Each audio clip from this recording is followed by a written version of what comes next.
I'm national correspondent Kayla Gaskins in Washington. Attorney General Pam Bondi says the Justice Department has now released all of the Jeffrey Epstein files, but the disclosure is igniting fresh controversy.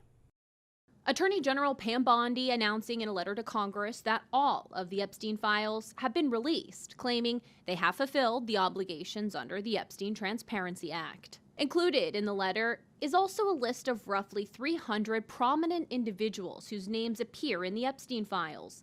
The list includes government officials and others the Justice Department classifies as politically exposed persons. While some had documented ties to Epstein, others are listed despite no evidence they ever communicated with him, including late icons such as Elvis Presley, Princess Diana, Marilyn Monroe, and Kurt Cobain. Representative Ro Khanna accusing the DOJ of purposefully muddying the waters, writing on X, to have Janis Joplin, who died when Epstein was 17, in the same list as Larry Nassar, who went to prison for the sexual abuse of hundreds of young women and child pornography, with no clarification of how either was mentioned in the files, is absurd. The letter sparking backlash even among Republicans. Do you still have confidence in Pam Bondi as Attorney General?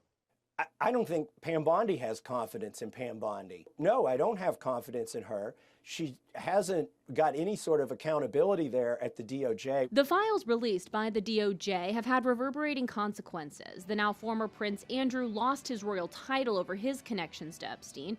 Goldman Sachs top lawyer Kathy Rumler, a former White House counsel under Barack Obama, resigned after scrutiny of her communications with Epstein.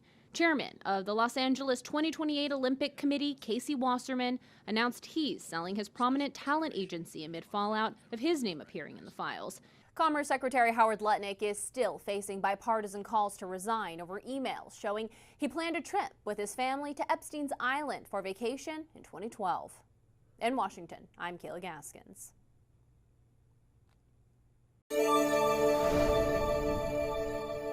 I'm Christine Frizzau on Capitol Hill, where Attorney General Pam Bondi was grilled by lawmakers over her handling of the Epstein files. As she suggested it was time for the country to move on, many lawmakers insist powerful predators and pedophiles are still being protected.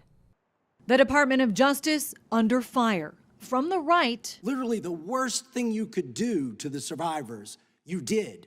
And the left. You acted with some mixture of staggering incompetence, cold indifference, and jaded cruelty towards more than 1,000 victims raped, abused, and trafficked. The latest batch of the Epstein files, released a month late, included names of victims that should have been redacted, with so many other names blacked out. The title of this one is Child Sex Trafficking. Co-conspirators. Fully redacted. Republican Thomas Massie and Democrat Ro Khanna spearheaded the Epstein Files Transparency Act. Khanna revealing the names of some of the accused co-conspirators on the House floor Tuesday. Nicola Caputa, Sultan Ahmed bin Sulayem, CEO of Dubai Ports World, and billionaire businessman Leslie Wexner. This despite insistence from the DOJ in a July 7th memo that stated, quote, the systematic review revealed no incriminating client list related to Epstein. How many of Epstein's co-conspirators have you indicted? Attorney General Pam Bondi did not answer, but instead changed the subject. The Dow is over 50,000 right now. The S&P at almost 7,000. And the NASDAQ smashing records. That's what we should be talking about. The hearing heated throughout. You don't tell me. Yeah, I did tell you because we saw what you did in the Senate. Republicans highlighting the work of the Justice Department under the Trump administration. Under Attorney General Bondi, the DOJ has returned to its core missions, upholding the rule of law, going after the bad guys, and keeping Americans safe. As Democrats focus much of their attention on the survivors, some of whom were in attendance. Please raise your hands if you have still not been able to meet with this Department of Justice. Deputy Attorney General Todd Blanche recently said the latest release of the Epstein files was everything. Democrats suggested there are as many as 3 million more pages that have yet to be made public. I'm Christine Frizzau reporting. Survivors of convicted sex offender Jeffrey Epstein at Wednesday's House Judiciary Committee hearing with a silent message for the Attorney General. Please raise your hands if you have still not been able to meet with this Department of Justice. Please know for the record that every single survivor has raised their hand. The Justice Department under fire for months over its handling of the so-called Epstein Files. Wednesday, survivors slammed the recent release of more than 3 million pages related to the investigation. A partial release of these files by the DOJ, riddled with improper redactions that expose the vulnerable and shield the powerful from accountability, is not justice. While she did not apologize over the DOJ's handling of the files, Attorney General Pam Bondi did apologize to survivors for the abuse they suffered. I am deeply sorry. And facing tough questions from Democrats, You're siding with the perpetrators and you're ignoring the victims. Bondi's testimony quickly turned combative. And I told you about that, Attorney General, before you started. You don't tell me Yeah, oh, I anything, did tell you because we saw what you did in the Senate. You're a lawyer, not even a lawyer.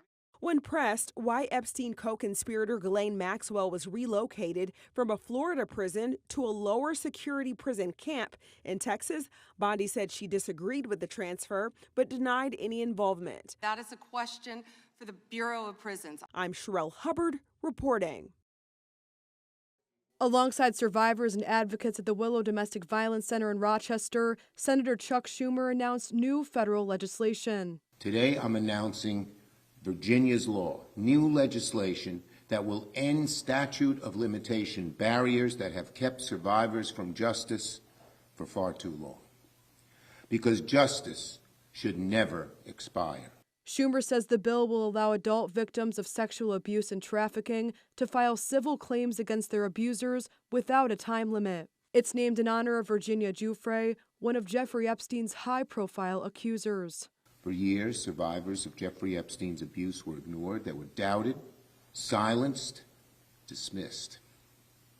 But when the truth finally came out, even when the world finally listened, too many survivors were told by the law, it's too late, your justice has expired. That makes no sense. Melanie Blow is a survivor and advocate in Rochester and says she herself has been impacted by the statute of limitation. It does take trafficking survivors, whether they were trafficked as minors or adults, many, many years to be able to talk about this, to get their life into a situation where they want to press charges and where they can even think about doing this.